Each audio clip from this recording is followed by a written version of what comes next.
साथियों, कुछ बात करें यूट्यूब चैनल पर आपका बहुत बहुत स्वागत है। आज हम बात करेंगे मनुस्मृति के बारे में। मनुस्मृति के बारे में ये प्रचार किया गया है कि ये ग्रंथ समाज में अन्याय का प्रचार करता है। इसमें जो विधान दिए गए हैं वो सबके लिए समान नहीं है। विशेषकर हिंदू समाज के एक वर्ग के लिए बहुत अपमानजनक स्थितियों का निर्माण करते हैं इस ग्रंथ में दिए गए विधान, इस ग्रंथ में लिखे गए श्लोक।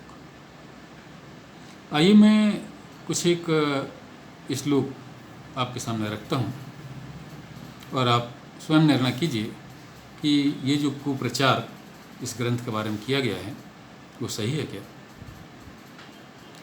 हम अपनी बोलचाल की भाषा में अक्सर इस ग्रंथ के एक श्लोक के कुछ शब्द बोलते हैं। सत्यम ब्रूयात अप्रियं ब्रूयान। ये पूरा श्लोक इस तरह से है। सत्यम ब्रूयात प्रियम ब्रूयान, ब्रूयात सत्यम अप्रियम, प्रियम च न अनृतम ब्रूया देश धर्म सनातन। जिसका अर्थ है कि सत्य बोलें, प्रिय बोलें। सत्य को अप्रिय ढंग से भी नहीं बोलना चाहिए, भले ही वो सत्य हो लेकिन अप्रिय ढंग से मत बोलिए। प्रिय लगने वाला असत्य भी नहीं बोलना चाहिए, यही सनातन धर्म है। ये इस श्लोक का अर्थ है। अब जरा ठहर कर फिर इसकी बात करते हैं। सत्य बोले, प्रिय बोले, यानी कि जो सत्य है, जो सत्य आपको मालूम है, उसको भी अगर बोलना है तो प्रिय तरीके से बोलिए, जो अच्छे ढंग से बोलिए। सत्य आप जानते हैं, सत्य आप बोल रहे हैं, इस अहंकार में आप मत रहिए कि आपको सत्य आता है, आप सत्य के जानकार हैं इसलिए कैसे भी बोल देंगे। लोग कहते हैं ना कि वो बोलचाल में ठीक नहीं है लेकिन बोलते सही है। इस श्लोक में ये भी कहा गया है कि ऐसा नहीं चलेगा। आप सत्य को प्रिय तरीके से बोलिए, सत्य को अप्रिय ढंग से नहीं बोलना चाहिए, ये श्लोक कहता है। प्रिय लगने वाला असत्य भी मत बोलिए। अगर आपको कोई असत्य प्रिय लग रहा है तो भी उसे बोलिए मत। अगर आपको कोई अत्याचार, अन्याय, किसी पक्षपातवश आपको प्रिय लग रहा है तो उसे बोलने की इजाज़त आपको नहीं देता ये ग्रंथ। यही सनातन धर्म है। वो कहता है कि सत्य को प्रिय ढंग से बोलिए, अप्रिय सत्य भी मत बोलिए। जो सत्य सत्य नहीं है लेकिन आपको प्रिय लग रहा है उस सत्य को मत बोलिए। यही सनातन धर्म है। इस छोटे से श्लोक में कितनी बड़ी बड़ी बातें कही गई हैं। इसमें कहाँ अन्याय है, कहाँ समाज में अराजकता फैलाता है ये श्लोक। चलिए दूसरा श्लोक हम पढ़ते हैं। मनुस्मृति में एक बहुत बड़ा हिस्सा है जो दंड विधान के बारे में है और उसमें एक श्लोक है जो ये कहता है कि चाहे कोई व्यक्ति आपका गुरु हो, चाहे वो बालक हो, वृद्ध हो या बहुश्रुत ब्राह्मण हो, यानी कि वो ब्राह्मण जिसका बहुत सम्मान हो, चाहे गुरु हो, बालक हो, वृद्ध हो या बहुत सम्मान प्राप्त करने वाला ब्राह्मण हो, अगर वो आतताई है तो राजा को चाहिए कि उसे दंड दे। अब जो मनुस्मृति पर यह आरोप लगता है कि उसने ब्राह्मणों के लिए विशेष सुविधाएं दे रखी हैं, वो कहाँ है? ये तो मैं आपको एक श्लोक बता रहा हूँ। मनुस्मृति में बहुत से ऐसे श्लोक हैं जो ब्राह्मणों के लिए दंड के विधान की रचना करते हैं और वो कोई कम दंड नहीं, जितना उनका अपराध है उससे भी ज़्यादा उनको दंड मिलना चाहिए, ऐसा भी एक श्लोक में लिखा हुआ है। क्योंकि ये ब्राह्मण वर्ग ऐसा है जिसके आचरण पर लोग चलना चाहते हैं। अगर वो व्यक्ति आतताई है, वो व्यक्ति गलत काम करता है तो उसे तो बहुत कठोर दंड मिलना चाहिए, ऐसा लिखता है मनुस्मृति। तो फिर ये बात कहाँ ठहरती है कि मनुस्मृति एक खास वर्ग के लिए अन्याय का सृजन करता है और एक खास वर्ग के लिए उसके सारे दोषों को माफ़ करता है।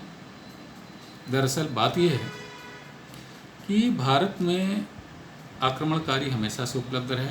मुग़ल आक्रमणकारी थे जिन्होंने हिंदुस्तान के बहुत बड़े क्षेत्र पर राज किया और इसके बाद अंग्रेज़ों ने राज किया।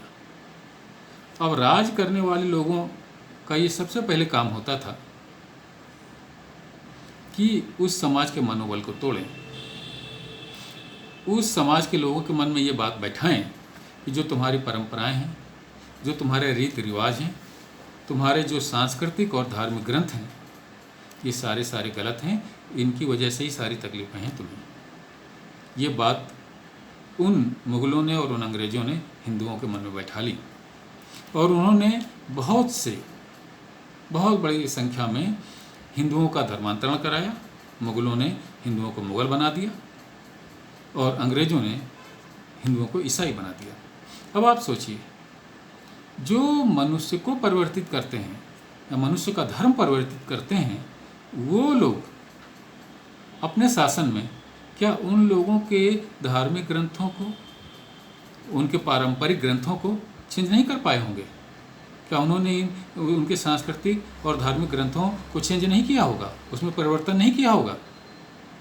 आज जो गलत बातें हम सनातन धर्म के, जिसे आजकल हिंदू धर्म कहते हैं, हम ग्रंथों में जो गलत बातें देखते हैं वो सारी की सारी प्रक्षिप्त हैं, मूल ग्रंथों में नहीं है वो सारी बातें।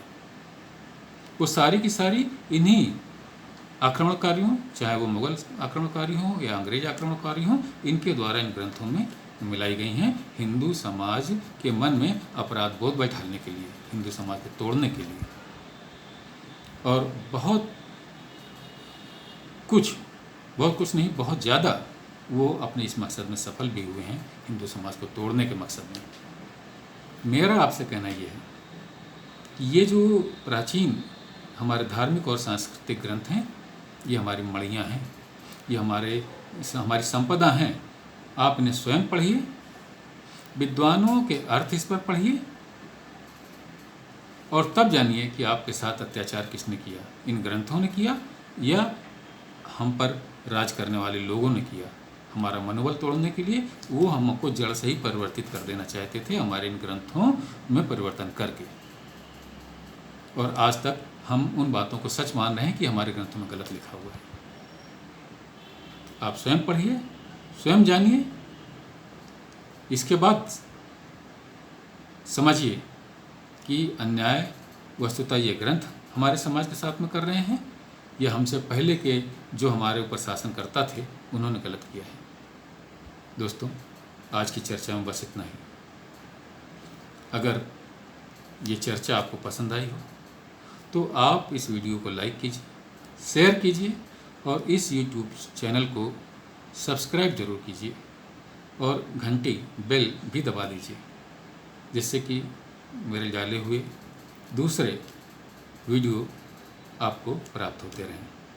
धन्यवाद, नमस्कार।